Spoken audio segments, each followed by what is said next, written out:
ಕಟಾಡ್ ಒಯ್ಯೋಟ್ ಮಾಡ್ಕ ಮೈ ಮಂಡಿ ಎಲ್ಲ ಸಾಲು ಮಾಡ್ಕೊಂಡು ಈಗ ಎಲ್ಲ ಮೈ ಮೇಲೆ ಬೈಂತಲ್ಲ, ಎಂತ ಮಾಡುದು ಈಗ? ಹೊಕ್ಕ ತಿರುಗಿ ಈಗ ನೀವು ನಂಬುದಿಲ್ಲ, ಇದಕ್ಕೂ ಹಕ್ಕು ಬಿಡುದಿಲ್ಲ ಐತ್ ಕೆಲವು ಬ್ಯಾಂಕ್ ಮ್ಯಾನೇಜರ್. ಈಗ ಕತ್ತಿ ಕೈದೈತ್, ವ್ಯಾಪಾರ ಏಸ್ಕೆ ಐತಿ. ಈಗ SBI ಬ್ಯಾಂಕಿನವ್ರ ಖಾತ್ರೆ, ವಿಜಯ ಬ್ಯಾಂಕಿನವ್ರ ಖಾತ್ರೆ, ಕೆನರಾ ಬ್ಯಾಂಕಿನವ್ರ ಖಾತ್ರೆ ಎಲ್ಲ ಫೋನಿನ ಮೇಲೆ ಫೋನ್.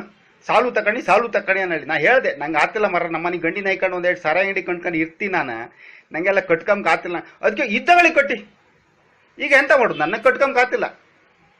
ಬರೀ ಒಂದು ಫುಲ್ ಬಾಟ್ಲಿ ಕೊಟ್ಟಿರ್ ಸಾಕತಿ, ಅಲ್ಲೇ ರೆಡಿ ಇರ್ತಿದ್ ಕೋಟಿ ಗಟ್ಲಿ ರೂಪಾಯಿ. ಮನೆ ಕಳಿಸಿ ಕೊಟ್ಟೆ ಹೋಯ್ನಿ ಅಂತಿದ್ದೀರಿ. ಎಂತ ಮಾಡೋದು? ಈ ಕಡಿನ ತುಟಿಗೆ ಒಂದು 90 ಕೊಟ್ಟಿರು ಸಾಕತಿ, ಅಲ್ಲೇ ರೆಡಿ ಮಾಡಿ ಸ್ಯಾಂಕ್ಷನ್ ಮಾಡಿ ಕೊಡ್ತಿದ್ದೀರಿ. ಈಗ ನನ್ನ ಹತ್ರ ದುಡ್ಡಿಲ್ಲ, ನಾ ಎಂತ ಮಾಡೋದು? ನಂಗೆ ಕಟ್ಟೋಕೆ ಆಗ್ತಿಲ್ಲ. ನಾ ಹೇಳಲೆ ಫಸ್ಟೇ. ಕೆಲವರು ಎಣ್ಣೆ ಕುಡ್ದು ಮನೆ ಮಠ ಮಾರ್ಕೊಂಡಿದ್ದೆ, ನಾನು ಎಣ್ಣೆ ಫ್ಯಾಕ್ಟ್ರಿ ಇಟ್ಟು ಮನೆ ಮಠ ಮಾರ್ಕೊಂಬಾಗ ಆಯ್ತಲ್ಲ ನಾಳೆ. ನಂಗೆ ಅದೇ ಬೇಜಾರು. ಹ್ಯಾಂಗ ವಸ್ತು ಮಾಡ್ಕೊಂತಾರೆ ಮಾಡ್ಕೊಳ್ಳಿ.